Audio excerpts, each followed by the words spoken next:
So hope you guys are having a wonderful day. This is Sean from HZad Education. We're going to start our 15 words today, the vocab lesson that we do every Monday on this channel. The first word for today is the word abate, A-B-A-T-E. Abate means to lessen something. So if two countries are fighting, this one country steps in and saves them or stops them from fighting, this one country abated the whole hostility or the whole fight. So they made it lessen, they made it less severe. Good word to use whenever you want to say you want to make something less. The next word for today is adversity, A-D-V-E-R-S-I-T-Y. Adversity is some problematic situation. So if a country is struck with poverty, drought, and crimes, that country has adversity, or they're suffering from adversity. A lot of poor communities have adversity because they're not in a good position.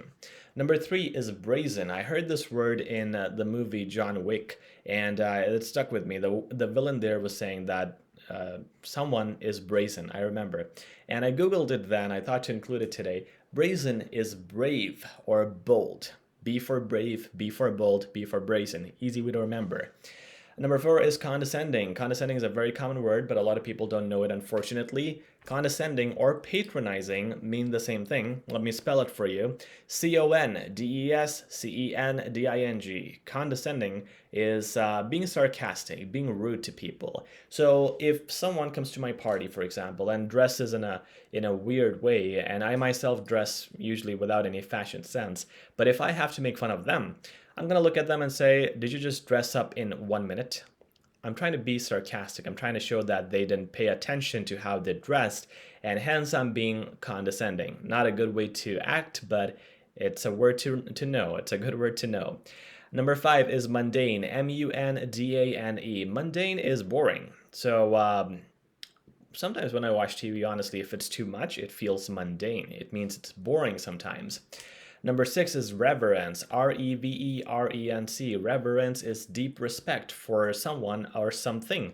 So idol worship, whenever people worship idols, they have reverence for them. Whenever people worship gods, they have reverence for them. So it's like deep respect for your gods or the higher power, or for any person even. You can have reverence for your guru.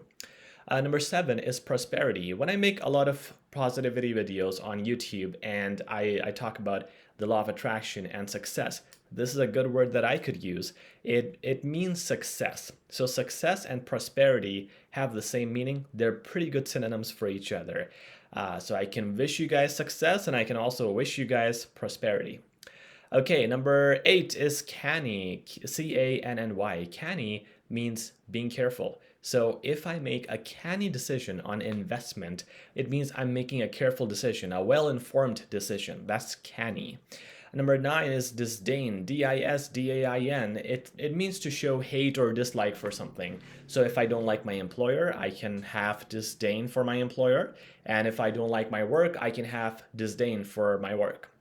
10, intuitive. So intuitive, I-N-T-U-I-T-I-V-E. It comes from the word intuition. Intuition is the natural feeling that humans have. You know, sometimes whenever you feel danger, you can sense it.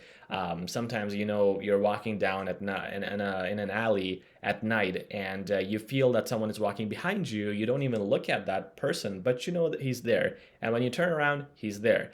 So it's the feeling, the sixth sense that people have. It's called intuition. And if you have a lot of that, and mostly when you have it, you're correct, you are an intuitive person. Number 11 is spontaneous, S-P-O-N-T-A-N-E-O-U-S. Spontaneous people are people who make decisions without thinking, and it doesn't mean it's a bad decision. It could be a good decision too, but it's made in the moment. It's not done with a lot of thinking. For example, let's say I want to go to South Korea, and it's a fun place to go to, so I need a lot of planning. I need to think about it. I need to think about work, but if I'm spontaneous, I'm going to say I want to go to South Korea tonight. Let's book a flight. People like that, who do things boldly without thinking, are called spontaneous people. It's usually a preferred quality, actually. Number 12 is superfluous, S-U-P-E-R-F-L-U-O-U-S. Superfluous are are things that are unnecessary. So I can say that in my schedule, I have a lot of distractions, so among them playing games is superfluous. It's not productive, it's useless. 13 is null, N-U-L-L. Null is to void something, or something that is, it's something that can be made not official, something that can be neglected. For example, if you sign this check and you have no money in your bank account and you give me this check, it's of null value. It's of zero value.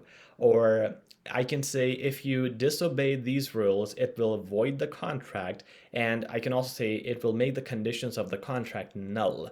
So it's pretty much the same meaning like void or cancel or make something unofficial. 14 is vindicate, V-I-N-D-I-C-A-T-E. Vindicate is to free from blame. So if someone was blamed in court, they were found guilty of a crime, but later some evidence came and they were vindicated, it means they were freed from blame and they were proven innocent. 15 is entail, E-N-T-I-T-A-I-L. So entail is a good word to use. I use it a lot when I'm speaking or writing. Entail is to involve something. For example, this project involves 8 hours of work and 2 hours of rest. I can also say this project entails 8 hours of work, 2 hours of rest. So entail is something that is like it involves something. So I can say it entails something. It could be used in those situations. And that's it. That's the last word for today. So guys, use these words for your writing and speaking. Really useful. It'll make you sound fancy, make you sound more native, because these words are used by native people quite a lot. But unfortunately, I don't see that with a lot of people who have English as their second language. So do subscribe if you want to keep learning new words and making these words a part of your life and to sound more native and more clear. Also, to sound more fancy. Thank you guys once again. Like or share if you find value in this video, and I'll talk to you guys very soon in the next few days. Thank you. Take care.